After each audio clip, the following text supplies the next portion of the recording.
VP নূর, যার আসল নাম নুরুল হক নূর, বাংলাদেশের একজন প্রভাবশালী ছাত্রনেতা ও রাজনৈতিক ব্যক্তিত্ব। তিনি 2018 সালের কোটা সংস্কার আন্দোলন, ডাকসু নির্বাচনে ভিপি নির্বাচিত হওয়া এবং গণ অধিকার পরিষদ প্রতিষ্ঠার মাধ্যমে আলোচিত হয়েছেন। তার ওপর বারবার হামলা ও আক্রমণের ঘটনা ঘটেছে, যার পেছনে রাজনৈতিক ও সামাজিক বিভিন্ন কারণ রয়েছে। চলুন দর্শক, প্রাথমিকভাবে কারণগুলো একটু শুনে আসি। রাজনৈতিক প্রতিপক্ষের বিরোধিতা।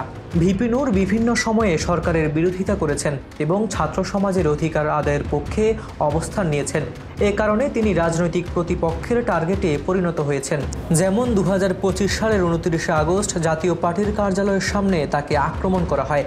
এতে তার শরীরের বিভিন্ন অংশে আঘাত লাগে এবং তাকে হাসপাতালে ভর্তি করা হয়।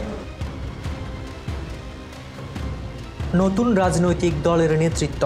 নুরুল হক নূর গণ অধিকার পরিষদ নামে একটি নতুন রাজনৈতিক দল প্রতিষ্ঠা করেছেন।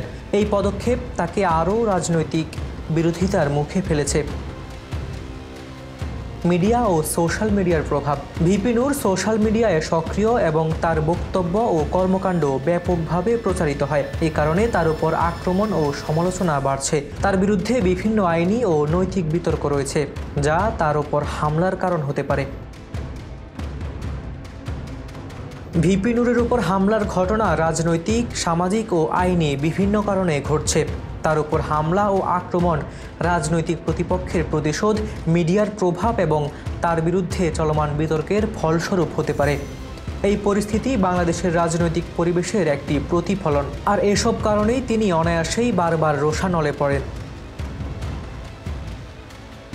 কাজল হায়দারের রিপোর্টে হাবিবুর রহমান নিশান, খবর সংযোগ।